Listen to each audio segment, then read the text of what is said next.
오늘은 아까 목사님께서도 말씀하셨듯이 한 주간이 참 중요한 주간인 것 같습니다. 2024년을 마무리하고 2025년 새해를 또 맞이하게 되는 그러한 주간인 것 같습니다. 그래서 12월을 마무리하면서 새로운 계획들을 세우고 또 분주함과 여러 가지 감정들도 섞여 있을 것 같습니다.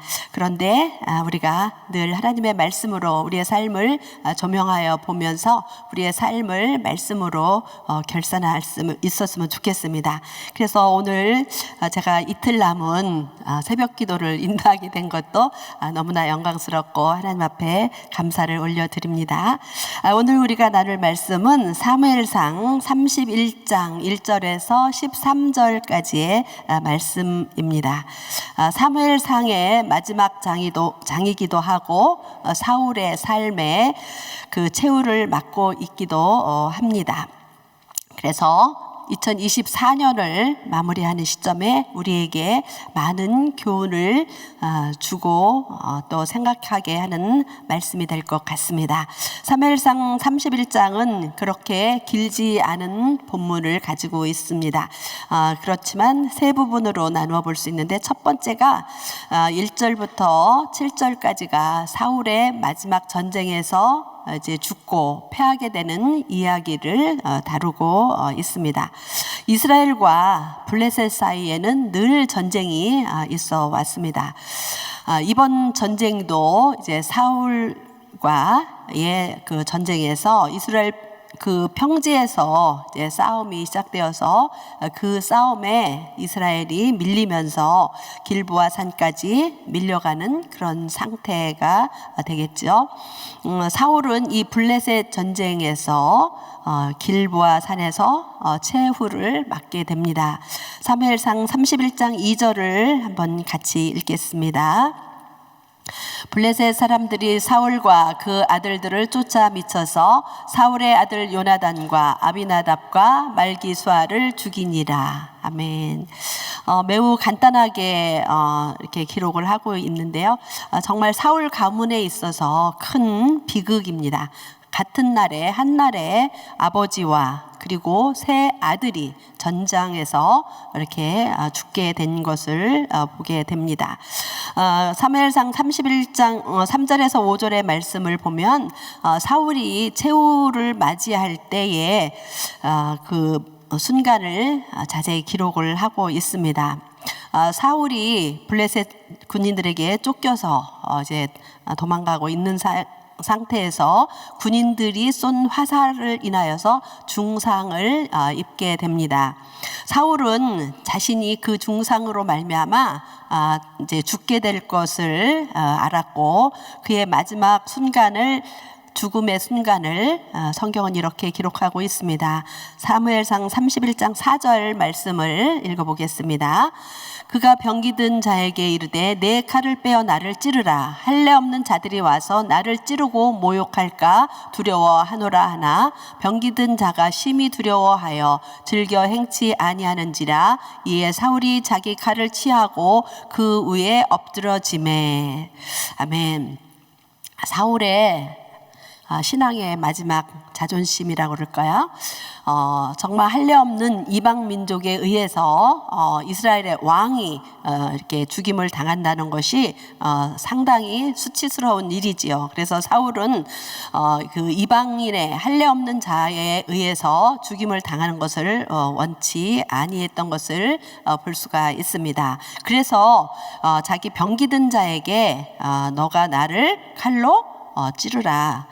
내가 차라리 너의 손에 죽는 게 낫겠다. 이렇게 이야기하고 있는 거죠. 그의 신앙의 그 사울의 마지막 자존심이 남아 있었던 것을 볼 수가 있습니다. 그런데 병기 든 자가 아무리 왕이 지금 죽어간다 할지라도 감히 왕을 찌를 수가 있겠습니까? 그가 행치 아니하자 사울은 할례 없는 자에게 죽임을 당하는 것보다는 차라리 자신의 칼에 엎드러져 삶을 마감하는 것을 선택하는 그러한 안타까운 장면을 보게 됩니다. 이렇게 왕이 죽고 이스라엘 백성들이 패전을 하게 되지요. 그래서 이스라엘 성읍 사람들은 성을 버리고 도망하게 되고 블레셋이 그곳에 들어와서 거하게 되었다. 이렇게 말씀하고 있습니다.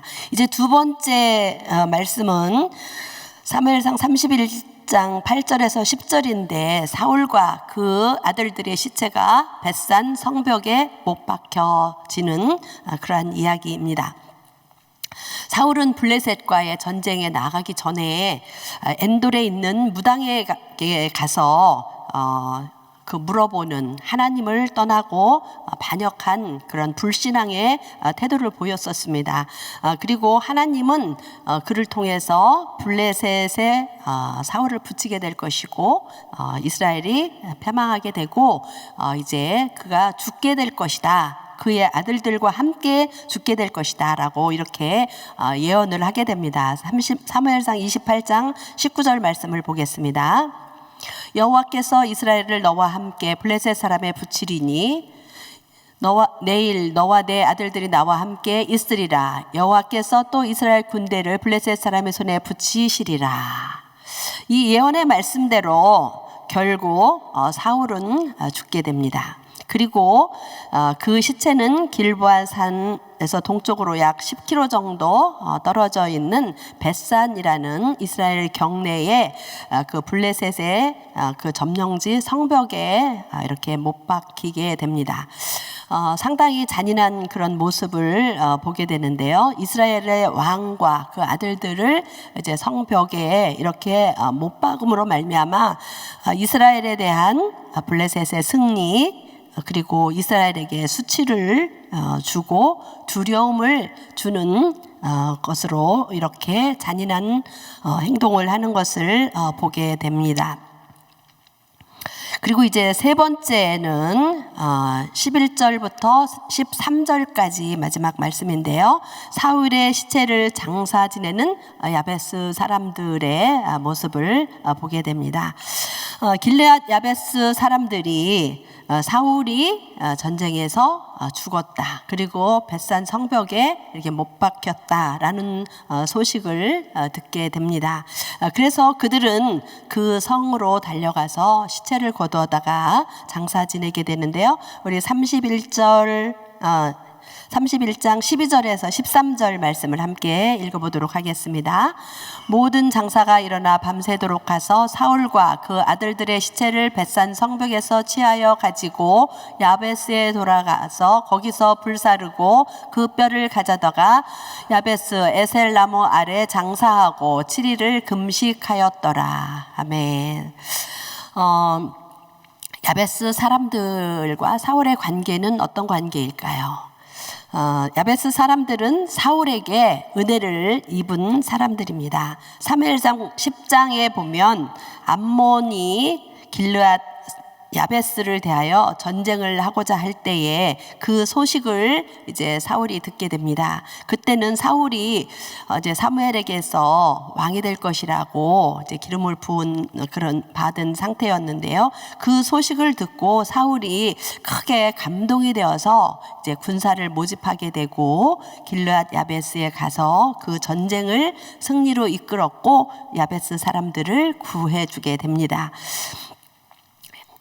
사울은 이렇게 야베스 전쟁에서 큰 성과를 얻으면서 왕이 되어서 이제 이스라엘을 다스리게 되었죠. 야베스 사람들은 이 용사들이 밤새 달려가서 그곳에 가서 사울과 그 아들들의 시체를 거두어 왔다라고 이야기하고 있고, 또 그것을 이제 화장을 하게 됩니다. 불사르고 그 뼈를 가져다가 에셀 나무 아래에 장사 지내고 7일을 금식했다, 이렇게 기록을 하고 있습니다. 야베스 사람들은 은혜를 아는 사람들이죠.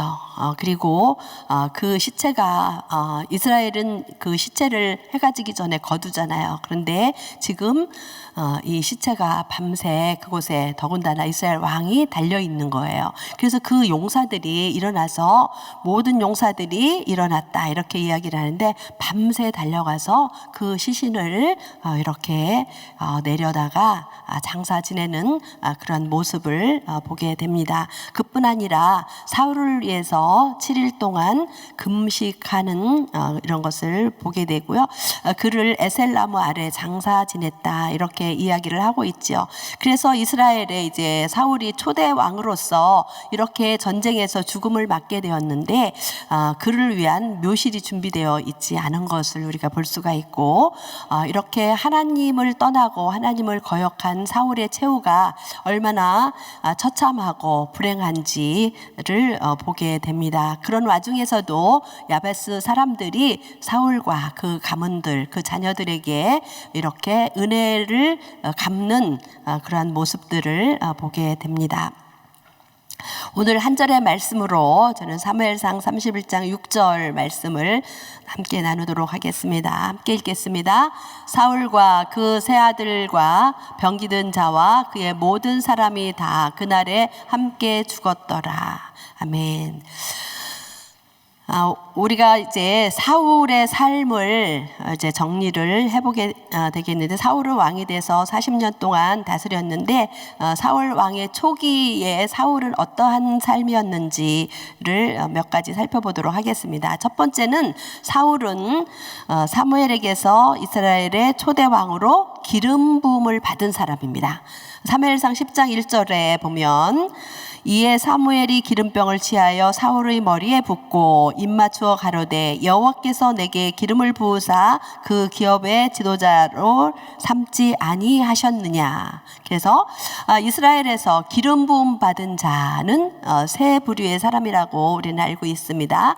왕에게 기름을 부어서 하나님으로부터 인정받은 왕이라는 거, 그리고 두 번째는 선지자에게 또 기름을 붓습니다. 그래서 그가 하나님의 부름을 받아서 하나님의 말씀을 대언하는 그러한 사명을 감당할 수 있도록 하게 되지요. 그리고 제사장에게 기름을 붓습니다. 그래서 제사장은 기름 부음을 받고 하나님의 제단에 제사를 드리며 백성들을 가르치는 역할을 감당했습니다. 이렇게 사울은 초대 왕으로 기름 부음을 받는 그러한 영광을 누리게 된 사람이었습니다. 두 번째는 그는 처음에는 겸손한 사람이었습니다. 그가 이렇게 기름을 부음을 받고 했는데, 그는 왕으로 추대되었을 때 행구 사이에 숨어 있었다라고 이렇게 기록을 하고 있습니다. 그래서 사울은 이렇게 처음에는 겸손한 그런 모습을 보여주었던 사람입니다. 이제 세 번째는 사울은 하나님의 신에 감동된 사람이었습니다. 사무엘상 11장 6절을 함께 읽겠습니다. 사울이 이 말을 들을 때에 하나님의 신에게 크게 감동되매 그 노가 크게 일어나서, 바로 이 부분이 이제 야베스와의 전쟁이 이제 암몬이 쳐들어왔을 때에 이렇게 신에게, 하나님의 신에게 충만하게 이제 감동을 받아서 전쟁의 승리로 이끌었던 그런 모습을 보게 되는 것이죠. 자, 그 다음에 네 번째는 사울은 전쟁을 승리로 이끈 용맹한 사람이었습니다. 사무엘상 11장 11절 보면, 이튿날에 사울이 백성을 3대로 나누고 새벽에 적진에 들어가서 날이 더울 때까지 암몬 사람을 치매 남은 자가 다 흩어져서 둘도 함께 한 자가 없었더라. 그래서 이 사울이 첫 번째 전쟁에서 이렇게 용맹스럽게 전쟁을 계획하고 또 그 전쟁에서 전쟁을 승리로 이끌었던 것을 보게 됩니다. 또 다섯 번째로 보면 사울은 관용의 사람이었습니다. 사무엘상 11장 13절을 보면, 사울이 가로되 이날에는 사람을 죽이지 못하리니 여호와께서 오늘날 이스라엘 중에 구원을 베푸셨음이니라.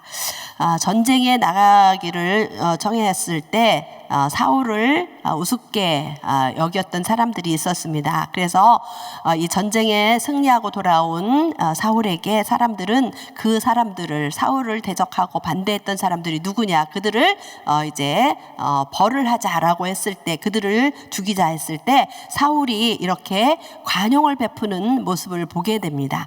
이것은 사울의 과거에 어떠한 사람이었는지를 보게 되는데요. 사울은 이스라엘 왕으로 시작할 때 처음에는 참 훌륭한 사람이었던 것 같습니다.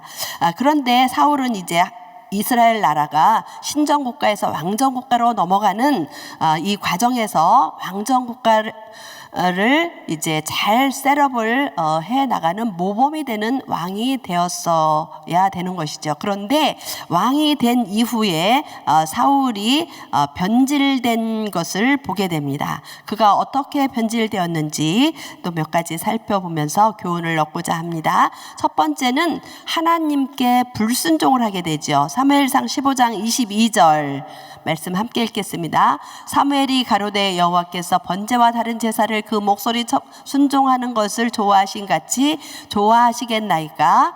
순종이 제사보다 낫고 듣는 것이 수양의 기름보다 나으니. 아멘.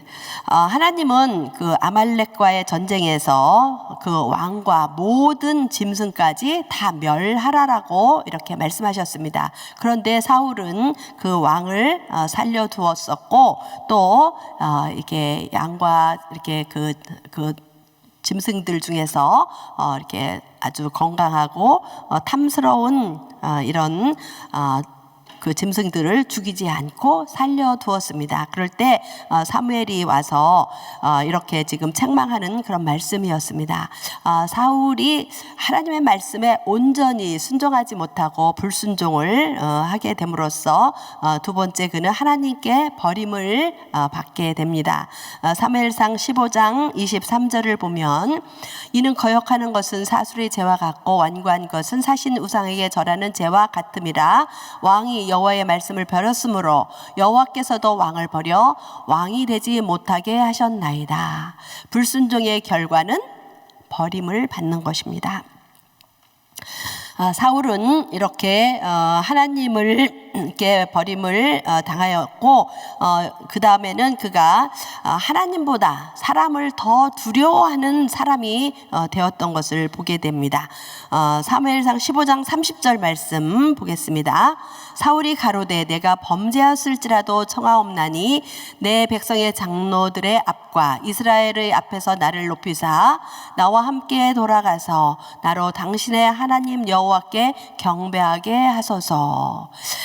사울은 사무엘이 올 때까지 기다리는지 않고 제사를 드리면서 또 그때도 백성을 두려워했다라고 이야기하고 있는데 지금 이렇게 하나님으로부터 버림을 당하였다라고 불순종하지 못한 것에 대해서 책망을 받은 그 말씀을 들은 상태에서 이렇게 내가 범죄하였을지라도 백성의 장로들 앞과 이스라엘 앞에서 나를 높이사 나와 함께 가서 제사를 지내시옵소서 이렇게 이야기하는 것을 보게 됩니다.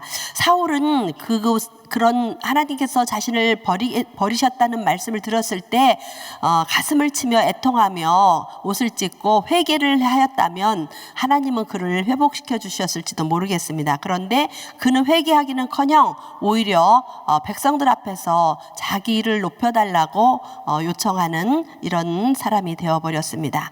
이제 네 번째는 위임 권위자인 영적 지도자인 사무엘과의 관계가 끊어졌습니다. 사무엘상 15장 35절 말씀을 한번 보겠습니다. 사무엘이 죽는 날까지 사울을 다시 가서 보지 아니하였으니 이는 그가 사울을 위하여 슬퍼함이었고 여호와께서는 사울로 이스라엘 왕 삼으신 것을 후회하셨더라. 아멘. 이렇게 이러한 사울의 그 영적인 상태, 정말 그가 하나님을 신뢰하지 못하고 하나님을 존중하지 아니하는, 두려워하지 아니하는 그런 모습을 보고 사무엘이 죽는 날까지 사울을 보지 아니하였다라고 이야기하고 있습니다. 결국 그는 영적 지도자인 사무엘과 이런 관계가 단절이 되었기에 결국은 무당을 찾아갈 수밖에 없는 그런 상태로 되어버린 것이죠. 그리고 또 사울은 시기와 질투로 그에게 악신이 임하게 됩니다. 그리고 그는 또 다윗을 쫓으려고 그의 많은 시간과 인생을 허비하였습니다. 그는 대부분의 시간을 다윗을 쫓는 시간을 가졌는데 사무엘상 18장 29절을 보면 사울이 다윗을 더욱 두려워하여 평생에 다윗의 대적이 되니라. 충성스러운 하나님의 사람을 자기의 대적으로 삼는 이런 어리석음을 갖게 된 것을 보게 됩니다. 이제 마지막으로 사울은 하나님과 교통이 끊어졌습니다. 사무엘상 28장 15절을 보겠습니다. 하나님은 나를 떠나서 다시는 선지자로도 꿈으로도 내게 대답하지 아니하시기로. 하나님이 자신을 떠났다는 것을 알게 됩니다. 그럼에도 회개하지 않는 그런 모습을 보게 되지요. 그리고 이 말씀은 이제 그 엔돌의 무당을 찾아갔을 때에 그의 답답한 심정을 토로하면서 한 이야기입니다. 사울이 이렇게 영적으로 타락하게 되고 정말 우리가 가장 영적으로 불쌍한 사람은 하나님께 버림을 당하고 교통이 끊어지고 회개할 줄 모르는 사람이라고 할 수 있을 것입니다. 오늘 우리는 2024년을 마무리하는 이런 시점에서 사울의 죽음을 통하여서 우리가 가져야 될 교훈들을 몇 가지 살펴보도록 하겠습니다. 첫 번째는 우리의 신앙이 변질되지 아니하고 끝까지 순종하는 사람이 되어야 할 것입니다. 사울이 처음에는 괜찮았는데 나중이 망하게 된 그런 모습을 보게 되죠. 그래서 우리는 처음보다 끝이 좋은 사람이 되시기를 예수님의 이름으로 축원합니다. 두 번째는 하나님을 온전히 신뢰하는 사람이 되어야 합니다. 다윗은 사울에게 쫓기면서도 하나님의 기름 부으심 받은 자를 죽이지 아니하였습니다. 다만 하나님을 철저히 신뢰했던 것을 보게 되는데요. 사무엘상 24장 15절을 보시면 그런즉 여호와께서 재판장이 되어 나와 왕 사이에 판결하사 나의 사정을 살펴 신원하시고 나를 왕의 손에서 건지시기를 원하나이다. 끊임없이 사울이 다윗을 대적하고 이렇게 죽이려고 할 때 다윗은 사울을 죽일 수 있는 기회가 왔음에도 그를 죽이지 아니하고 오히려 하나님 앞에 자기의 이 억울함을 신원하고 하나님을 철저히 신뢰하는 것을 볼 수가 있습니다. 그래서 성경에 이렇게 이야기하고 있죠. 로마전 12장 19절 21절에 보면 내 사랑하는 자들아 너희가 친히 원수를 갚지 말고 진노하심에 맡기라. 기록되었을 때 원수 갚는 것이 내게 있으니 내가 갚으리라 주께서 말씀하시니라. 내 원수가 줄이거든 먹이고 목마르거든 마시우라. 그리함으로 내가 숯불을 그 머리에 쌓아 놓으리라. 악에게 지지 말고 손으로 악을 이기라. 아멘. 그래서 우리는 하나님께 모든 것을 맡기고 원수 갚는 것이 하나님께 있다. 하나님께서 친히 갚아주시다. 하나님께서 갚아주시면 완벽한 것이죠. 그래서 우리의 삶에 정말 이렇게 사울과 같은 원수가 있다 할지라도 그 원수를 위해서 우리가 보복하려 하지 않고 오히려 원수를 축복하고 저주하지 말라고 이야기하고 있고 하나님 손에 올려드릴 때 하나님께서 친히 해결해 주실 줄 믿습니다. 이제 마지막으로 야베스 사람들처럼 은혜를 아는 사람이 되어야 하겠습니다. 사무엘상 31장 12절에서 13절 말씀에 그 모든 장사가 일어나서 사울을 그 시체를 가져다가 장사하는 이런 은혜를 베푼 것을 우리는 보게 됩니다. 그리고 그들은 사울을 위해서 애통하며 금식까지 한 그런 것을 볼 수가 있습니다.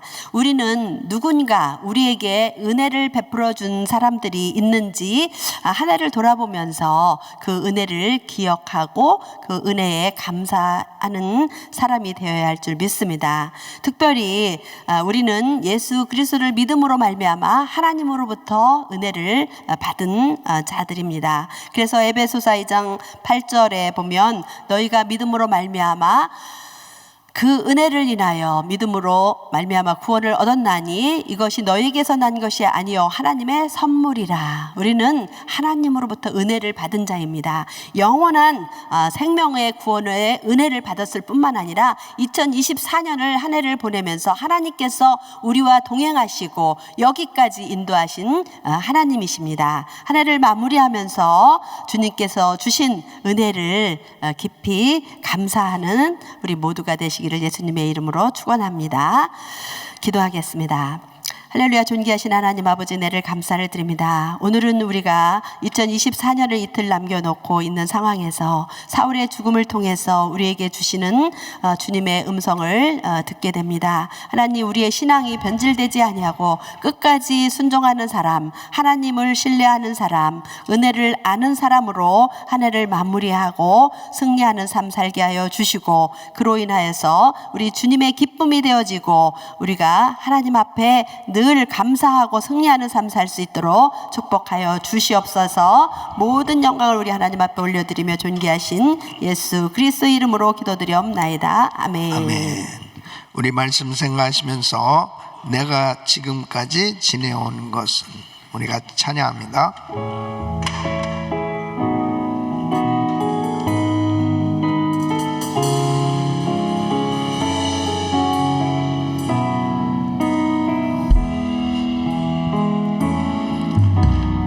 지금까지 지내온 것을 두 손 높이 드시고 주의 은혜라, 주의 은혜라.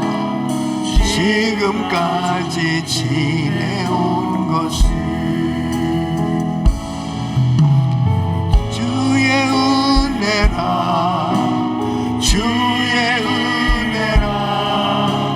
지금까지 지내온 것을 주의 은혜라, 주의 은혜라, 주의 은혜라. 지금까지 지내온 것을 내가 하나님의 자녀된, 하나님의 자녀된 것을 주의 은혜라, 주의 은혜라, 주의 은혜라. 하나님의 자녀된 것을 주의 은혜라, 주의 은혜라, 주의 은혜라. 하나님의 자녀된 것을 주의 은혜라,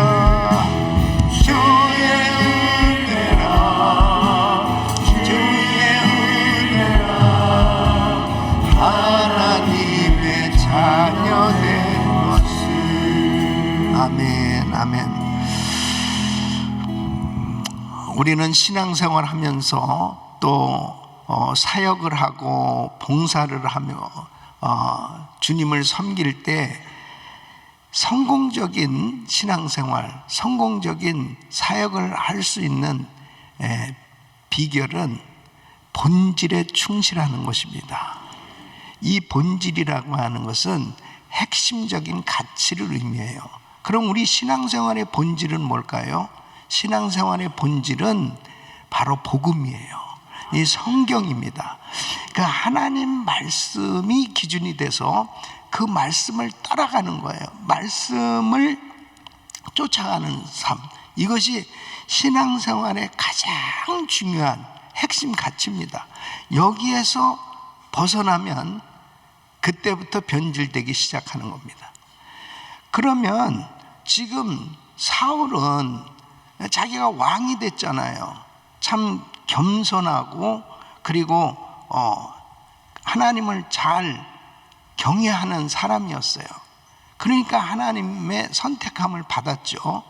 그런데 왕이 되고 난 다음에 이제 왕권이 확립이 됐어요. 이제 자신에게 힘이 생겼어요. 그런데 이 다윗과의 문제가 생겼어요. 이 다윗을 볼 때 자꾸 시기심이 생겨졌습니다. 이 다윗이 죽인 자는 만만이요 사울이 죽인 자는 천천히요, 이런 것이 거슬려지기 시작합니다. 그러면서 이 비본질적인 것에 집중하기 시작합니다. 비본질적인 게 뭐냐면 이 다윗을 미워하고 다윗을 죽이려고 하는 거예요. 이 우리 아들 요나단이 왕이 돼야 되는데, 저것이 왕이 되면 안 되는데, 이게 집안이 계속 이렇게 이어져야 되는데, 왕조가 이어져야 되는데, 이 비본질적, 그것은 하나님이 하실 일인데 비본질적인 것에 초점을 맞춰서 계속 군사를 데리고 다니면서 이 다윗을 잡으러 돌아다니지 않습니까? 변질된 거예요. 그러니까 우리가 신앙생활 하면서도 그렇습니다. 교회 문제도 마찬가지예요.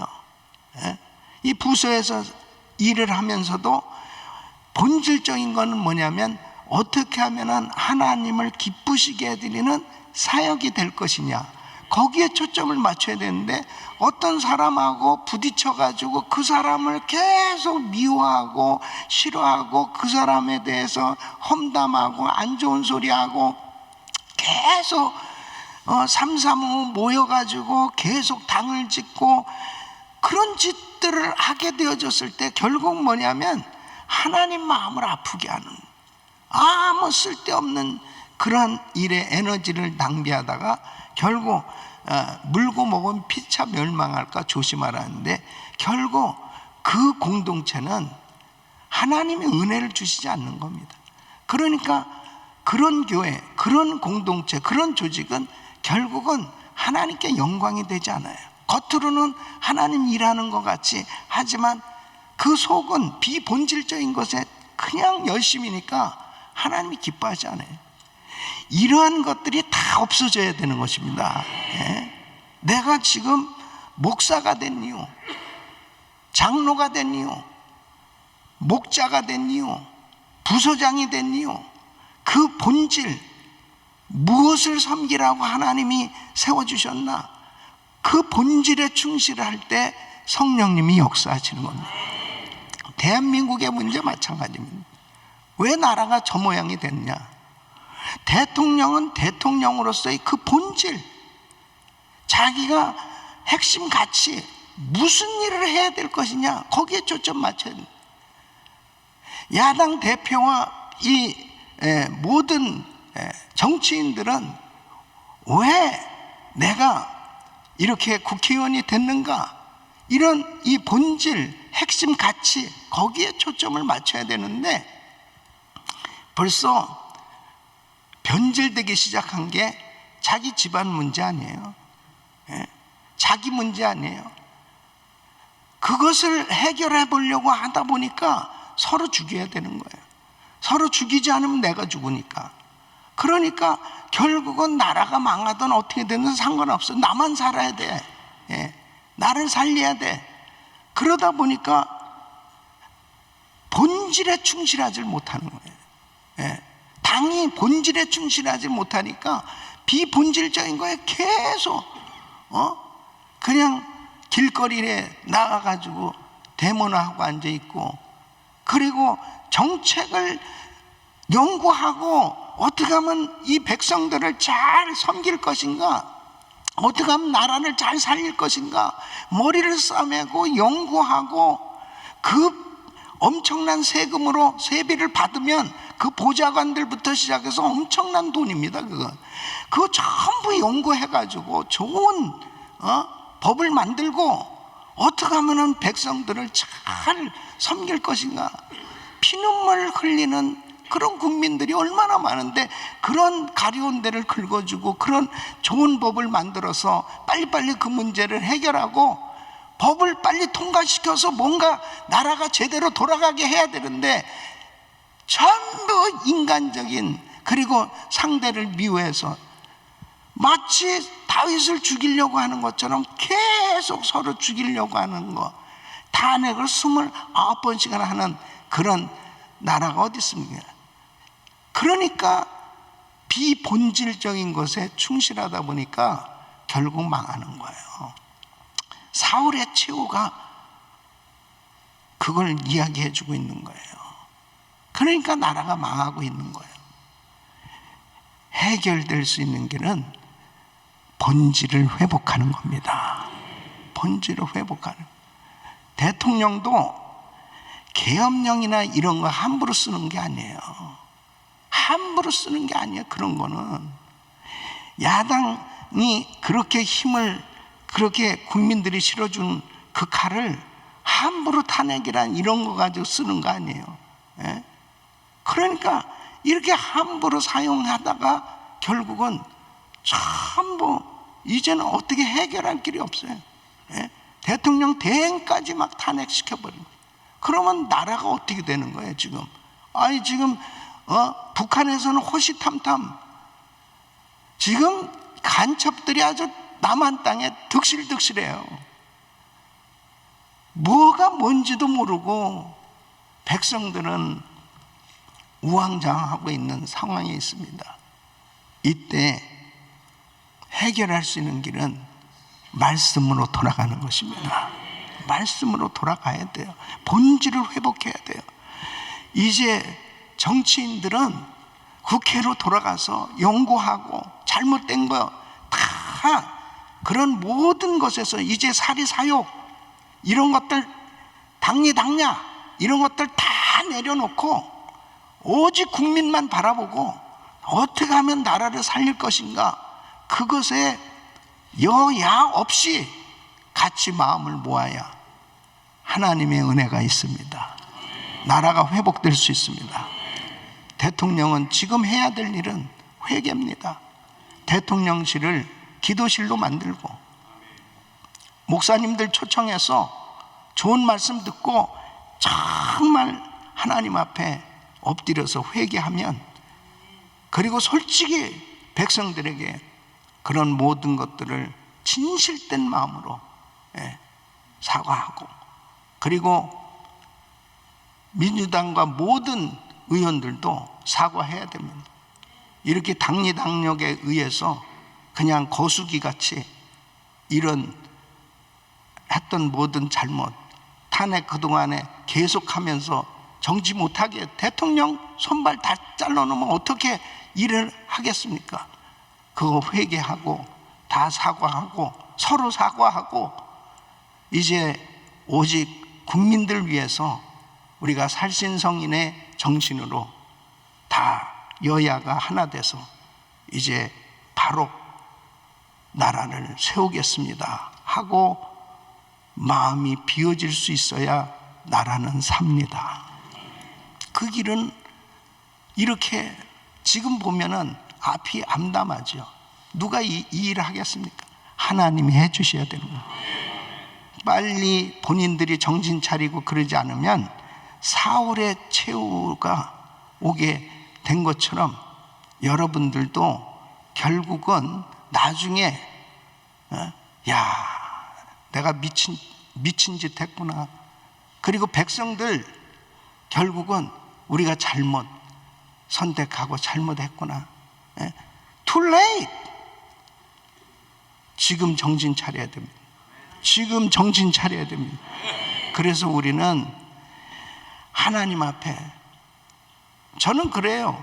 여야 없이 지금 미국에서 대한민국을 바라보면서 성경으로 지금 풀고 있는 거예요. 어떤 감정도 하나도 없습니다. 성경을 통해서 오직 나라 사랑하는 마음으로 충심해서 이 말씀을 성경을 통해서 증거하고 있는 것입니다. 본질에 충실하십시오. 여러분, 우리 모두도 한 해를 보내면서 가정교회를 섬기고 부서를 섬기면서 비본질적인 것에 너무 많은 에너지를 낭비하고 있다면 회개해야 됩니다. 철저히 회개해야 됩니다. 많은 부분 인간적으로 인본주의적으로 벗어난 부분이 있으면 이거 변질되는 거예요. 다시 돌이켜야 되는 것입니다. 성경으로 돌아와야 되는 것입니다. 제자리로 돌아와야 가정도 건강하고 부서도 건강하고 우리의 신앙생활이 건강하고, 그럴 때 하나님의 역사가 일어나는 것입니다. 저는 제가 담임 목회 지금 33년 하는 동안 어떤 면에서는 그래요. 내 사람을 만들지 않습니다. 저는. 예? 장로님들이 지금 100명이 넘어요. 내 사람을 난 다 똑같이 사랑해요. 예? 그러면 어떤 면에서 나는 외로울 수도 있어. 예? 난 좋아하는 사람들하고 같이 No. 예? 그러기 때문에 지금까지 하나님의 은혜로 사역을 감당할 수 있는 거예요. 예? 본질에 충실한, 성경에 충실할 때 하나님이 책임져 주십니다. 오해하고 별 무슨 일을 해도 결국 주님이 알아서 다 책임져 주세요. 해결해 주시는 거예요, 하나님. 예? 네 편, 내 편이 어딨어? 예? 절대로 교회는 성경 중심으로, 하나님 중심으로, 예수 중심으로 그렇게 나갈 때 승리하게 되는 줄로 믿습니다. 두 손을 가슴에 모으시고 몸이 아픈 분들은 아픈 곳에 손을 얹으십시오. 거룩하신 아버지 하나님, 정말 사울의 비극적 죽음을 보면서 본질에 충실해야 되는데 비본질적인 것에 초점을 맞추고 살다가 결국 망하게 되었습니다. 대한민국의 현실을 봅니다. 아버지 하나님, 정치인들이 본질에 충실해야 되는데 비본질적인 것에 초점을 맞추고 저렇게 싸우다가 나라가 망해가고 있습니다. 아버지여 도와 주시옵소서. 살려 주시옵소서. 깨닫게 하여 주시옵소서. 본질을 회복하게 하여 주시옵소서. 아버지, 정상적으로 돌아오게 하여 주시옵소서. 하나님, 이성을 잃고 잘못된 판단을 했던 모든 것을 아버지 철저히 회개하게 하여 주시고, 아버지 하나님, 이제는 상생의 정치, 타협과 협치가 있고 건강한 정치가 이루어지게 하여 주셔서 서로를 존중하고 서로를 세워주고 서로 함께 의논할 수 있는 그런 지적 영적 실력자들이 될 수 있도록 은혜를 베풀어 주시옵소서. 우리의 신앙 절대로 변질될 수 없겠사오니 하나님의 말씀으로 충만케 하여 주시옵소서. 인본주의고 인간적인 생각들이 다 사라지게 하여 주시고 정말 하나님이 기뻐하시는 신앙이 되게 하여 주옵소서. 한 해가 가기 전에 우리의 신앙을 돌아보고 우리 가운데서도 이렇게 잘못된 부분이 있으면 다 주님 바로잡아 주시옵소서. 하나님만 바라보고 나갈 수 있도록 하나님의 은혜가 있게 하여 주시옵소서. 연약한 육신들 이 시간 안수하여 주시고 깨끗게 하여 주시옵소서.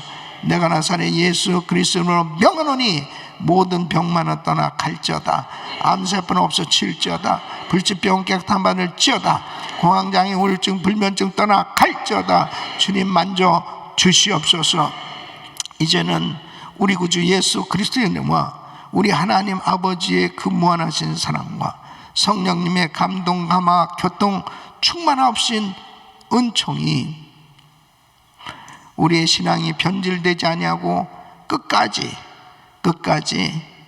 본질에 충실한 신앙생활이 되길 원하는 모든 성도들 머리 위 이제로부터 영원토록 함께 있을지어다. 아멘. 아멘. 주여 감사합니다. 이제 기도하실 자리 잡으시고 또 오늘 저녁에 연합 여전도회 성령 모임이 있습니다. 우리 각 그룹의 여전도회 모든 분들 같이 회장단들 참여해 주시고 또 위에서 기도 많이 해 주시길 바랍니다. 담임 목사님 가정과 사역을 위해서 기도해 주시길 바랍니다. 이제 말씀 사역을 위해서 기도 많이 해 주십시오. 송구영신 예배, 또 신년 첫 주일 예배, 또 은혜슬 특별 새벽 부흥에 계속되어지는 사역에 영감 주셔서 정말 하나님의 음성 전달할 수 있도록 저를 위해서 기도 많이 해주시고 또 집회 때마다 성령님 역사해 주시도록 예배를 통해서 우리 성도님들이 모든 것이 다 회복되셔야 됩니다. 그래서 위에서 계속 기도해 주시길 바라고요. 이제 부서는 그룹 22 그룹 담당 목사님 최성민 목사님, 그리고 그룹장 케빈 김, 또 김다나 집사님 가정, 그리고 가정교회 목자 가정들 위해서 성령 충만 위해서 또 그룹 22 성도님들 축복하면서 기도해 주시길 바랍니다. 또 한 분의 선교사님은 조성문 김혜자 선교사님 사역을 위해서 기도해 주시길 바랍니다. 우리 나라를 위해서, 정말 대한민국 위해서 간절히 안타까운 마음으로 우리가 기도하면 반드시 하나님은 하나님 방법으로 해결해 주실 줄 믿습니다. 우리 주여 3번 부르짖고 기도합니다. 주여, 주여, 주여.